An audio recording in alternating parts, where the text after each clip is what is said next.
Hello, ladies and gentlemen, and welcome to Mark Isaac Potter Presents. Frankly, I wish we'd started taping this show about 15, 20 minutes ago because a lot of fun stuff has happened already. I couldn't find my interview questions, for one thing, and I've got to go look at this young man, the phonetic spelling of this young man's name, so they do it right. Is it Jamsheed Mistry? That is correct, Mark. All right. God bless you.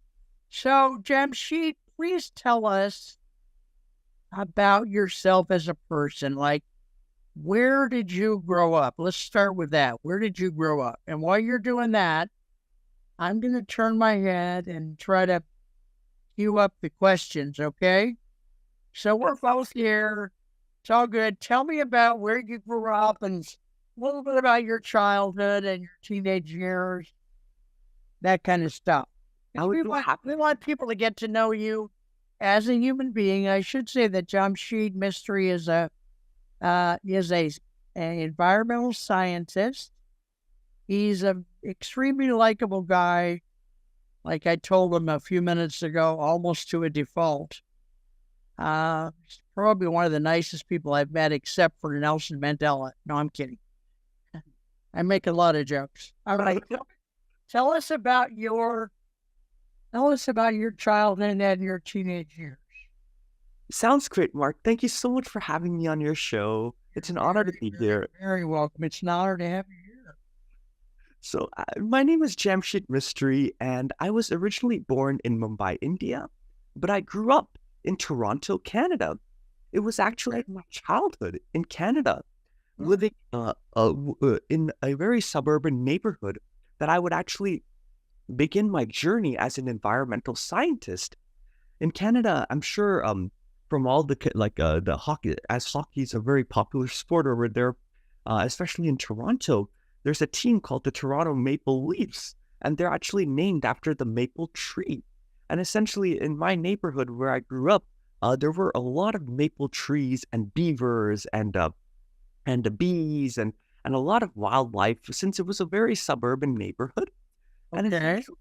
because I lived in such a close proximity to all these maple trees and all of this different flora and fauna, I ended up really growing up, really having a deep-rooted passion in preserving the environment in these ecosystems. That's very beautiful. That's very gee whiz. So you grew up in Toronto That is correct. in a suburban neighborhood. And I always tell my guests, my viewers, that I have a learning disability. So that's why I seem to do odd things like repeat what you just said. Where did you go to public school, private school? That's right, Mark. I went to a public school. I was only in Canada for my kindergarten to like very early elementary school, but I do remember going to public school in Canada and making a lot of friends. In fact, I have an older brother who's 3 years elder to me. At the time, he was also in elementary school, but he was, in the latter half of elementary school, just entering middle school by the time we immigrated to California. While I was still around in the second or third grade when we had moved to the United States.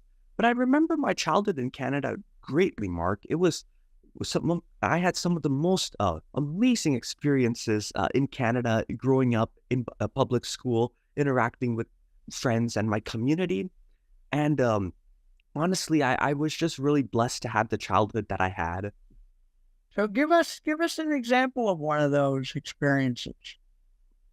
Well, for one, essentially, when I immigrated to Canada, for example, I remember there was a huge language barrier between myself and my new environment. Essentially, I'm going to interrupt you sometimes so I can ask stuff.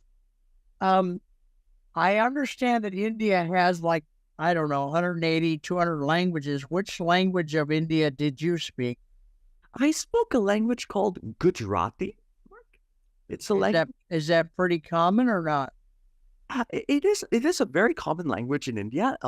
It's one of the most common language is Hindi in India. But Okay. as you said, Mark, there are well over 100 languages across India. It's such a diverse country that Right. different languages, different dialects are all abundant. And my language, my native tongue, Mark, is called Gujarati. And essentially, when I immigrated to Canada, I could only speak in Gujarati. I had no English knowledge whatsoever. How old were you when you immigrated? I must have been about three, Oh, three okay. immigrated. All right. And why do you think your parents chose to go to Canada? Oh, I think they just wanted to build a bit better life for me and my brother at the time. I think Okay.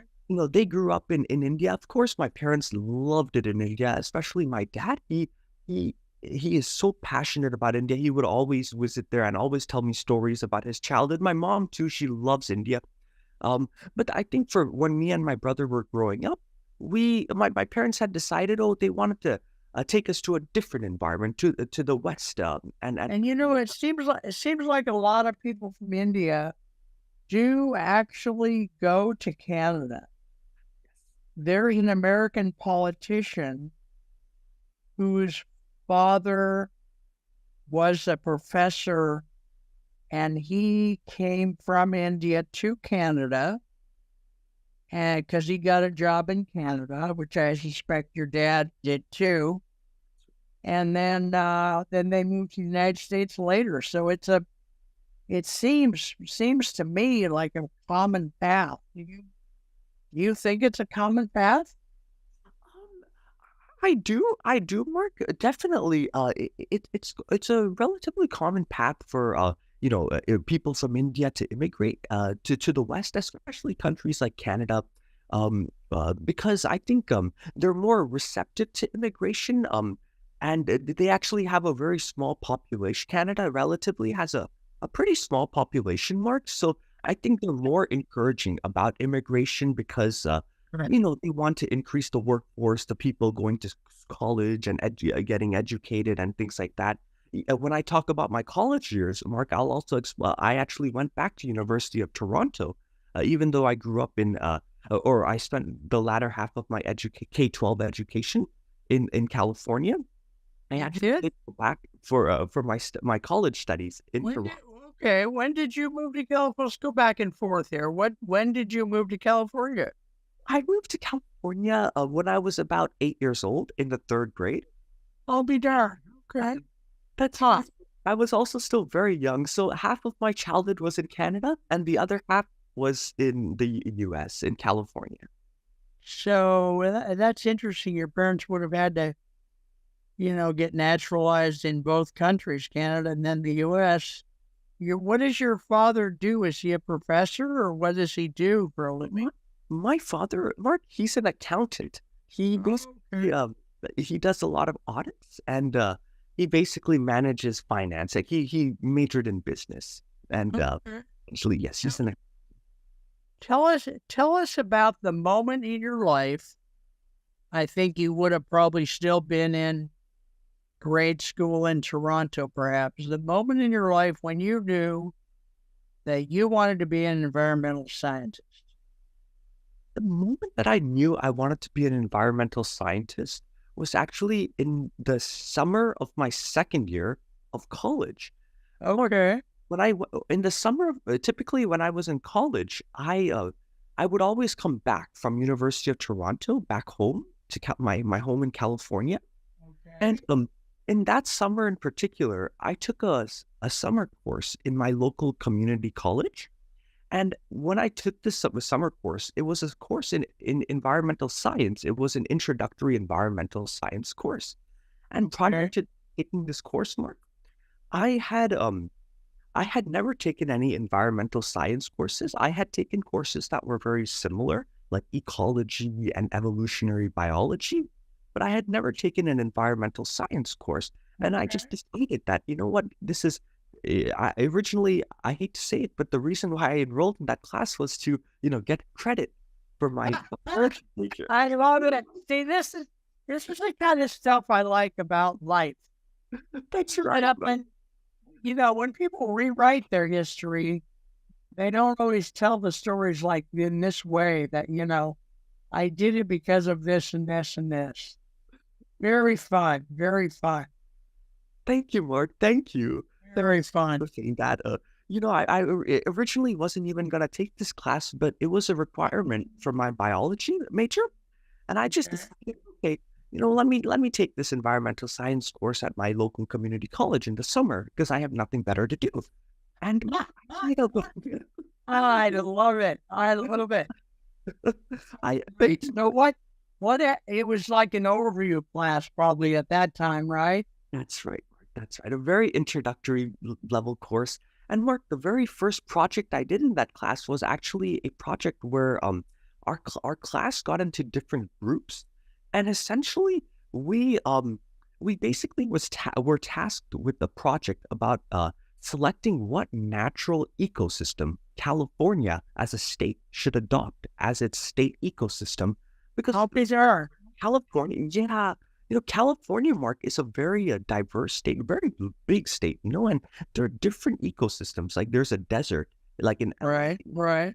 and there's the redwood forests in the Bay in Santa Cruz, and then there's so many mountains and just so many different types of landscapes. It's so hard to pick one single ecosystem for the state of California.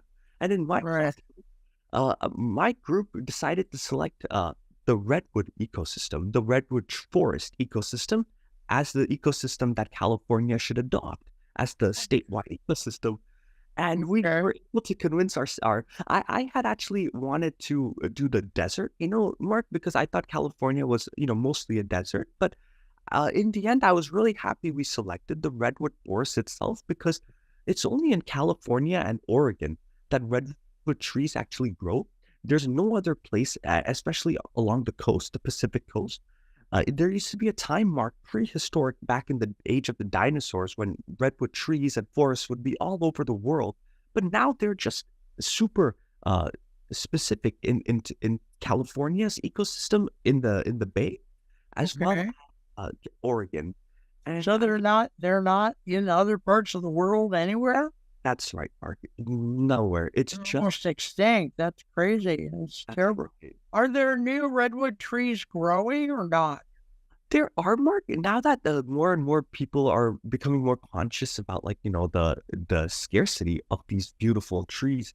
There's been more and more efforts to preserve them. There are forests. I know in California there are redwood forests.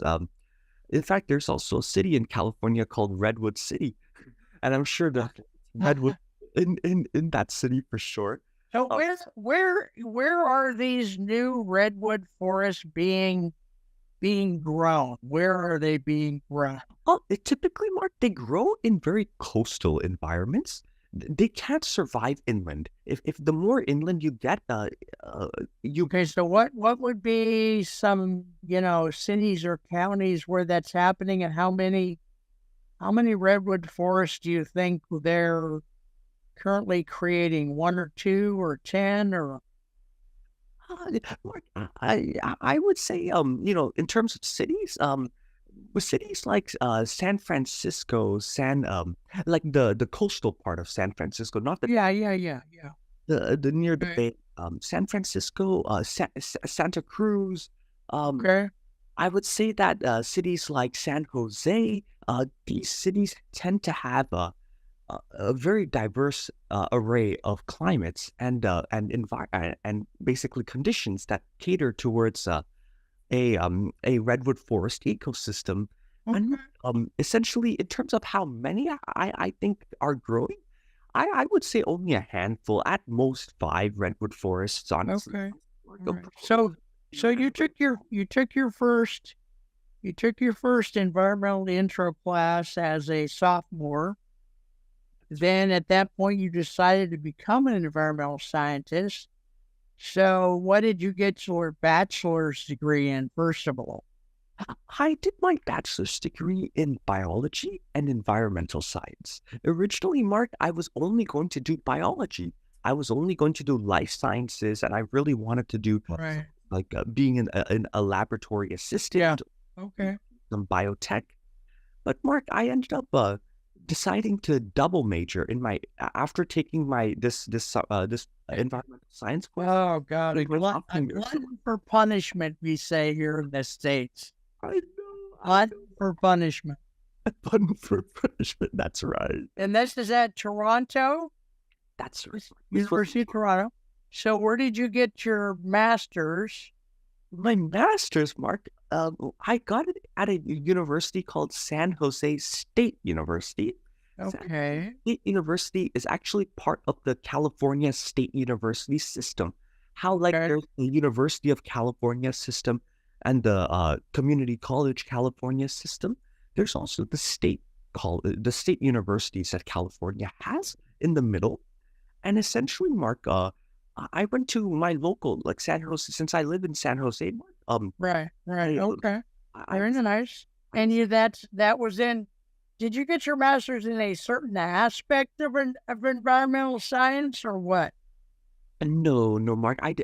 When I did my master's, Mark, I did specialize in climate adaptation, climate mitigation, like how can we reduce heat waves and promote sustainability. But honestly, Mark, when I took my courses, they were widely arrayed. Like I took courses in like environmental theory and Okay. Okay. philosophy. I took All right. courses in geography, Mark. I took courses in a whole bunch of different fields, even urban. So you got your master's. Now we have not, ladies and gentlemen, talked very much, Jamsheed and I. I mean, not about the show. We've talked quite a few times, but have you gotten your doctorate as of yet? Not as of yet. No, Have you started your doctorate? not yet, Mark. I do intend to do it next year. Okay, now have you gotten a job offer? Did somebody tell me or not? I did, Mark. I did. Yes. Right now, And want to tell us where you got your job offer? You're working at McDonald's. So I'm kidding. Kidding. I'm I wish not trying to offend you. I really enjoy trying to be funny or what I think of as funny. So I would love to work at McDonald's for no. You wouldn't love to work. Where did you get where did you get your job? So, Mark, thank you. Thanks for leading in that direction. So, Mark, my job is at a company called Recology. It's actually a waste Okay. management company. Mark, I've where heard of them. I didn't expect to have heard of whatever company you work for, but I've heard of Recology. They do some aspect of recycling, right? that is correct. Mark. That is absolutely correct. All right. Mark, I'm not surprised that you've heard of them, Mark, because it is a very popular and famous company. It has different, of course, it's typically situated along the west coast of the U.S., but even on the east, there are Recology. It's all over the country and even Okay. Canada. All right. And Would you mind telling us what your assignment is there? What do you do day to day or not? I would be happy to, Mark. Okay. My job is as a waste zero specialist. That's the title of my job, a waste zero. Okay. Okay. What does that mean to those of us that speak English? So basically, Mark, what I do as a waste zero specialist is I reach out to local businesses and local residents across the city, and I basically just inform them about composting and why people need to start adapting composting, as well as how they can like effectively recycle. Right now in my city, Mark, the recycling is free. Like they don't charge for recycling because they want to Okay. incentivize more people to recycle. Incentivize. Yeah. Okay. Right. And Mark, in fact, with composting, Mark, I didn't know this before I started my job at Recology, but most of the things that you throw in the garbage, like your paper towels or your food soil paper, your pizza boxes, Right. Right. anything that has it come in contact, any paper or any cardboard that has come in contact with food can go in the compost. You don't need to throw it in the trash or even the recycling. You can actually just compost it. And the things that you compost, Mark, I didn't know. I had no idea.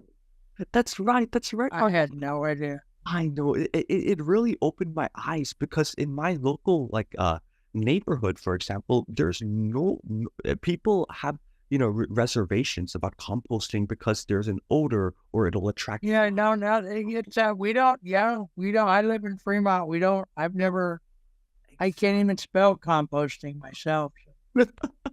Exactly, Mark.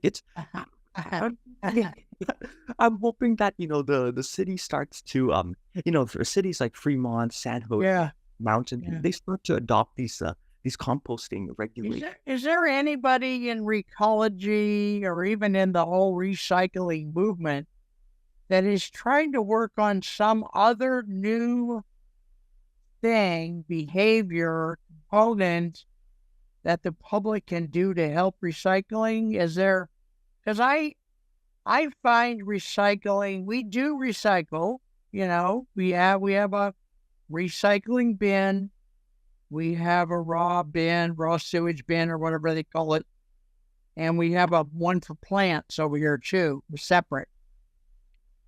But I find it, I mean, we do it, okay? But I find it arduous to do.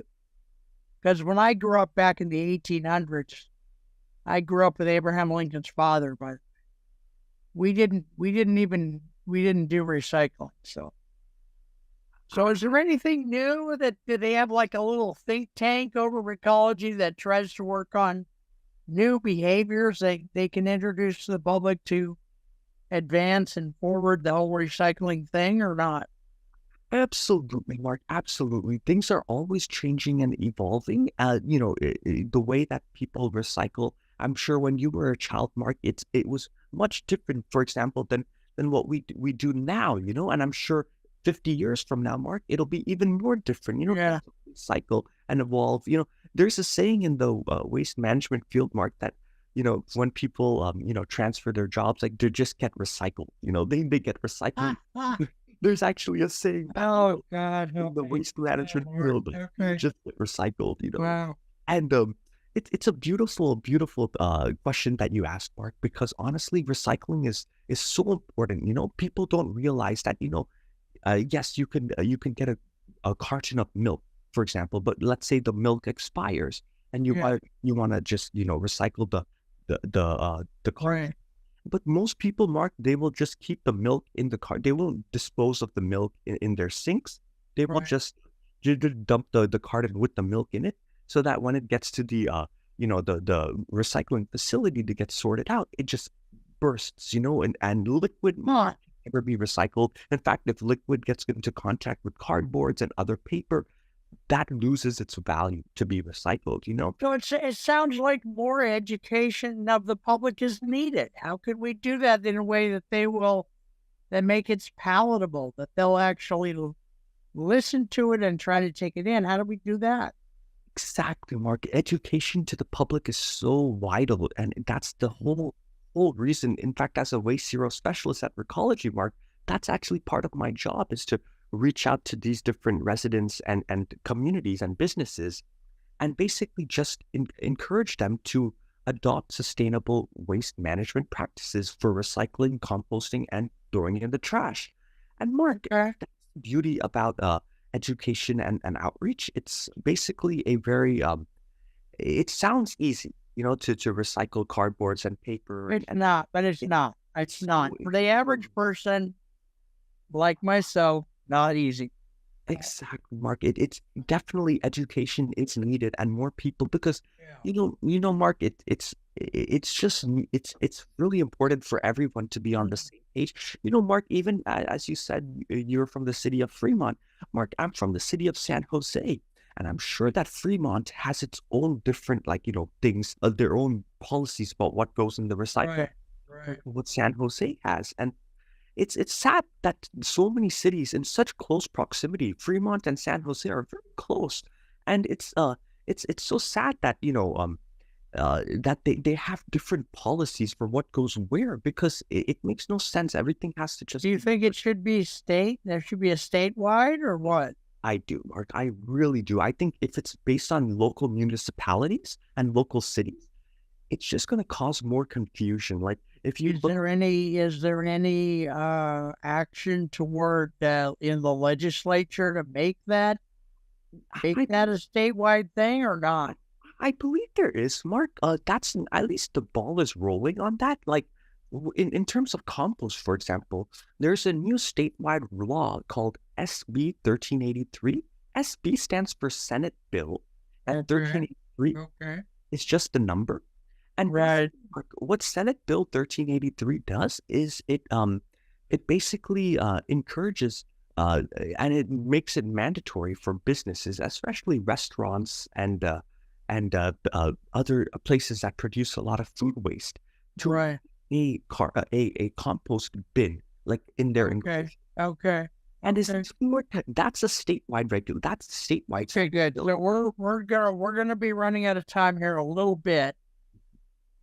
Ladies and gentlemen, I know you all may not watch every single show, but just in case you do watch it, because we're gonna do a series, and I don't know how many shows, so we're gonna do several.